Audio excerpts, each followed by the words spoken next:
Pick any topic you know almost nothing about.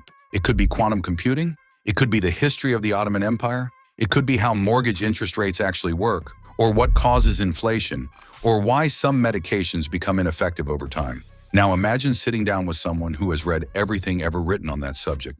Every textbook, every research paper, every explainer article, every expert interview, and is willing to walk you through it patiently at whatever pace you need, starting from absolute zero with no judgment and unlimited time for your questions. That is not a fantasy anymore. That is what AI research looks like in practice. And by the end of this video, you will have a complete step-by-step process for using AI to go from knowing nothing about a topic to having a genuinely solid, nuanced understanding of it, faster than anything that was possible even 3 years ago. Before we get into the process, there is one mindset point that is so important it needs to come first. AI is a starting point for research, not the finishing line. It is a research assistant, not an encyclopedia that is always right. The hallucination problem we have covered in earlier videos is real. AI can produce confident, fluent, well-structured responses that contain inaccuracies, outdated information, or in some cases, things that are simply fabricated. This does not make it useless for research.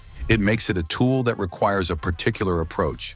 Think of it the way you would think of a brilliant but occasionally unreliable colleague. You would absolutely ask them to brief you on a topic before a meeting, knowing that their overview would be genuinely useful and save you hours. But you would also know to independently verify the specific facts that matter before acting on them. That combination, AI speed plus human verification, is the research workflow that actually works.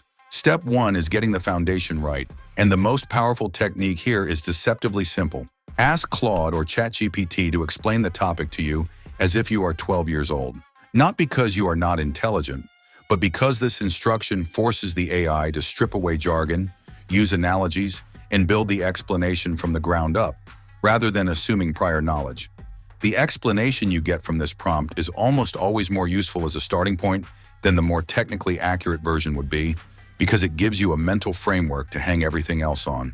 Once you have that foundation, you start asking follow-up questions. Why does that happen? What causes that? What are the implications of that? Each follow-up goes one layer deeper. Each answer gives you new vocabulary and new concepts that become the basis for the next question. You are not passively receiving a lecture. You are actively building understanding through a directed conversation. This is genuinely how learning works, and AI makes it available on demand for any topic on Earth. Here is a specific example of what this looks like in practice. Say you know nothing about how central banks set interest rates, but you need to understand it for a work project or a personal financial decision. You start with, explain how central banks set interest rates as if I am 12 years old. You get a clear, jargon-free overview. Then you follow up, why would a central bank raise interest rates? What does that actually do to the economy? Then, who gets hurt when interest rates go up and who benefits? Then, what is the relationship between interest rates and inflation? Then, what happens if a central bank raises rates too aggressively? Each question builds on the last. Each answer fills in another piece of the picture. After 20 minutes of this kind of directed conversation, you have a working understanding of a topic that most people spend years in formal education approaching. Not expert-level depth, but solid, functional, genuinely useful understanding. The kind that lets you follow the news, have an informed conversation, and make better decisions. Step 2 is comparison and contrast, and it is one of the most underused research techniques in AI. Once you have a basic understanding of a topic, you dramatically deepen that understanding by asking the AI to show you where things diverge, where experts disagree, and what the strongest arguments on different sides look like. Ask, what are the strongest arguments for and against this position? Ask, how do different schools of thought approach this question, and where do they fundamentally disagree? Ask, what do critics of this view say, and what is the best version of their argument? Ask, what is genuinely contested about this topic? Where do credible, informed people still disagree? This technique is powerful for 2 reasons. First, it gives you a much richer, more accurate picture of a topic than a one-sided summary would. Most interesting questions do not have simple, universally agreed-upon answers, and understanding the landscape of disagreement is part of genuinely understanding a subject. Second, it trains you to think about the topic critically rather than just absorbing whatever the AI tells you first. You are not just collecting information, you are building a map of the intellectual terrain. Step 3 is going deeper with sources, and this is where you move from AI-assisted understanding to independently verifiable knowledge. Here is the key principle. Use AI to identify what to look for, then go and find it yourself. Ask Claude, what are the most important books or papers on this topic that I should read to go deeper? Ask, what search terms would help me find high-quality, recent research on this? Ask which experts or institutions are considered most credible in this field. Ask ChatGPT with browsing enabled. Find me 3 recent credible articles about this topic from the last 6 months. Use the AI to build a reading list and a search strategy, then go and verify the specific facts and claims that matter through primary sources. This combination, AI for orientation and direction, primary sources for verification, is what separates genuinely good research from fast research that happens to sound confident. Step 4 is synthesis, and it is where research becomes useful rather than just interesting. You have asked your foundation questions. You have explored the disagreements. You have identified sources to verify. Now you need to turn all of that into something you can actually use. A clear summary, a structured overview, a set of key points to share with someone else, or a recommendation for a decision that needs to be made. Ask the AI, based on everything we have discussed, summarize the 5 most important things I should understand about this topic. Ask, write a 1-paragraph overview of this topic that I could share with a colleague who has no background in it.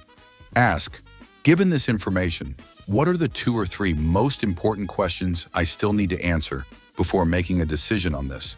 That last prompt is particularly valuable because it turns the research session into an action plan rather than just an information dump.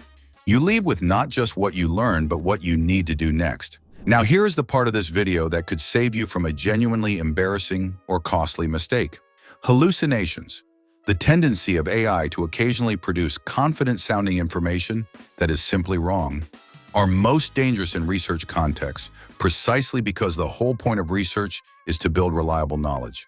The best defense against hallucinations is a habit that takes about 30 seconds and catches the vast majority of problems.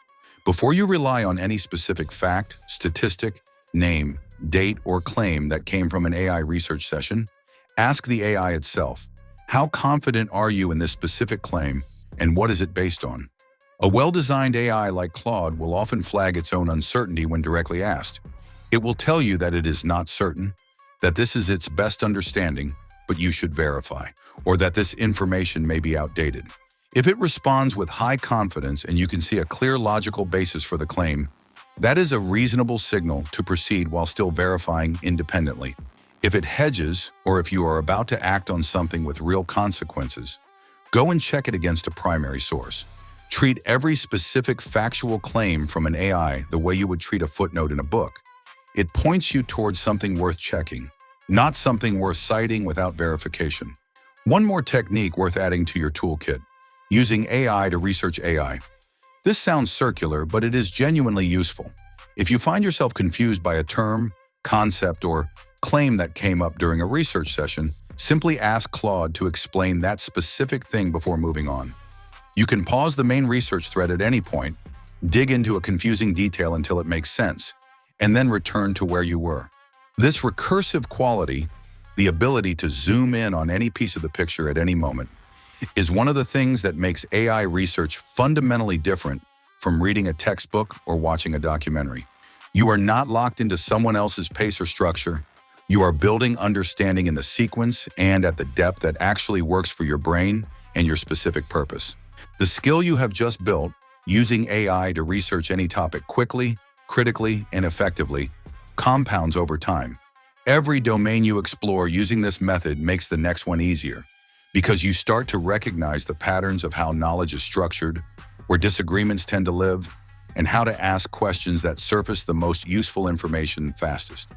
The next video takes this one step further, moving from research in general to applying AI directly to your work, and showing you the specific workflows that make the biggest difference to how much you can get done in a day. Subscribe so you do not miss it, and I will see you there.